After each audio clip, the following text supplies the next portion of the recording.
Hi Dragonflies! Isn't it kind of amazing that colored marks on paper can actually create the illusion that they're illuminated?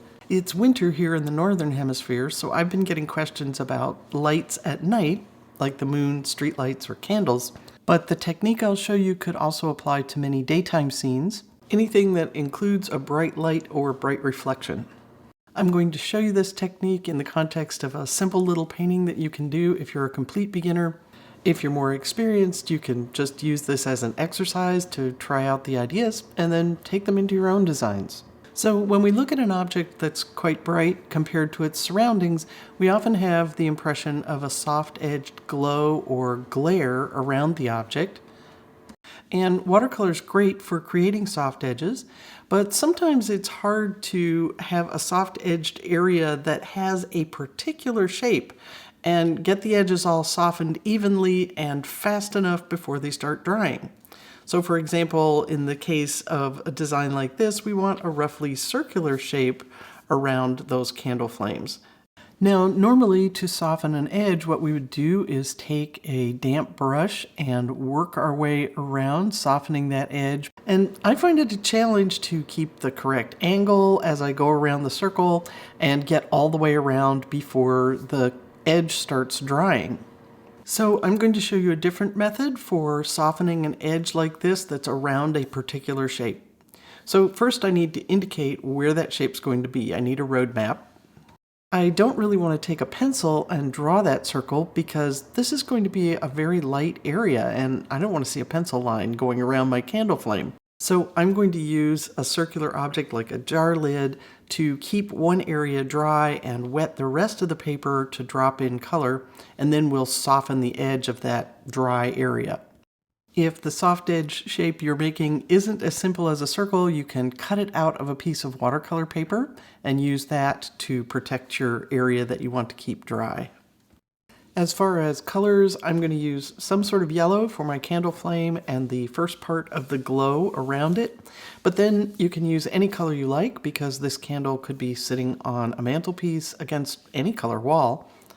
And one quick note about the design, I put the candle off center partly so that you could use a metallic gel pen or something to write a holiday greeting on the right side if you want to, but mostly because it allows me to have room to introduce some darker darks for the contrast in the overall painting without having to make a really fast value transition in my wash. I'm using about a 5x7 piece of paper, sort of greeting card size, but you can definitely do this smaller or larger.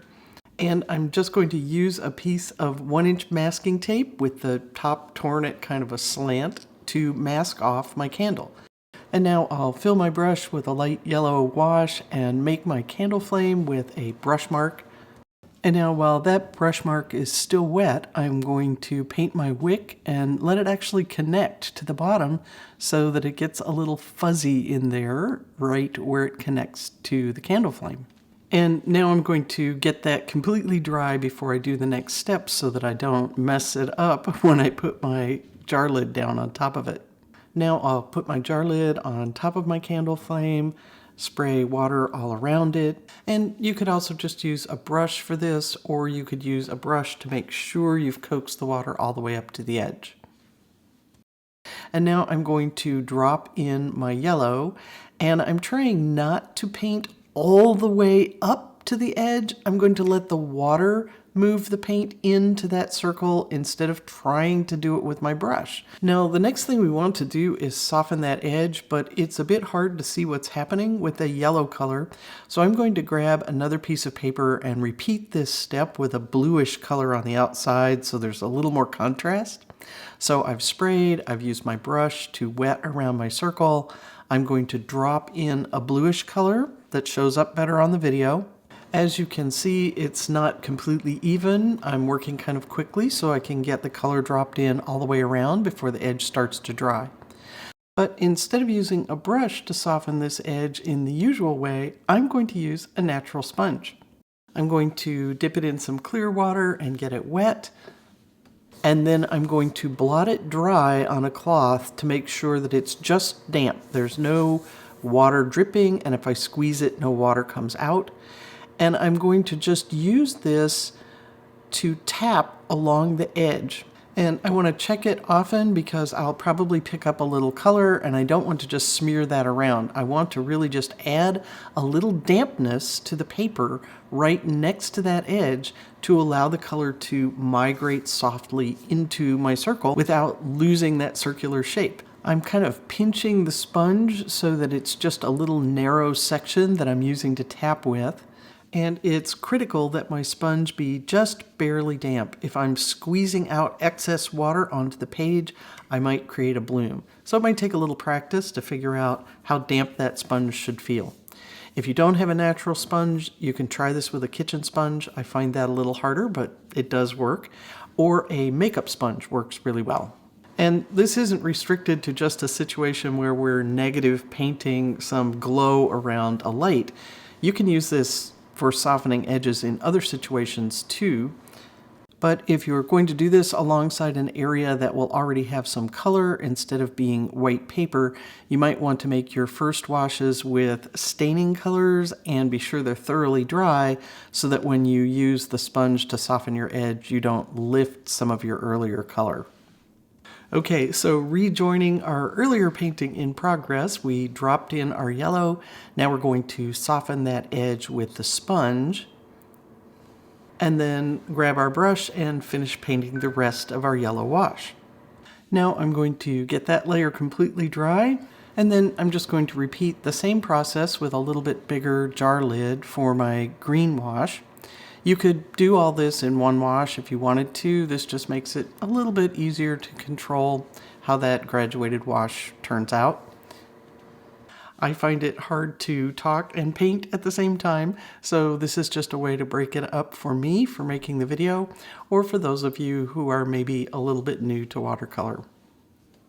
I'm doing this little painting mostly as an exercise to practice that edge softening technique, so I'm not being super careful how I lay this wash, but I also kind of like the little bits of rings that show up as I'm doing this kind of quickly, so I didn't work to make this a very even graduated wash, but you certainly could slow down and do this a little more carefully if you want a more even background. I also see that there are a couple of places where the green has crept in a bit, so I'm going to come back with my sponge and clean this circle up just a tad. And I've got to be careful as I do this that I'm rinsing my sponge frequently so I don't just move that green color around. If I lift some color, I want to be sure and rinse that off my brush. And I also once again want to emphasize that I need to make sure this sponge is just barely damp so that I'm not adding excess water and causing a bloom. One way to learn how damp is too damp is to use this to cause some blooms on purpose, and then you'll find out where that edge is for your particular sponge. Then if you want to finish it up as a little painting, you can simply peel off the tape for the candle and add a little bit of color to tint that candle. I'm going to use just a little bit of my green wash. So I'll wet my candle, drop in a little color for the more shadowed areas lower down, maybe make a little suggestion of that bead of wax around the upper rim, and call it done. It does take a little practice to figure out how wet your sponge should be and how much pressure to use and how often to rinse it, how much to blot it. But this technique has been really helpful for me in some situations where I couldn't get the soft edge I wanted with a brush. And fortunately for this little exercise, if you don't get it quite round or you make a little bit of a bloom, it still generally works out. So you have something that you can repurpose maybe for a greeting card. So I hope you have fun with it. Happy holidays, and I'll see you next time.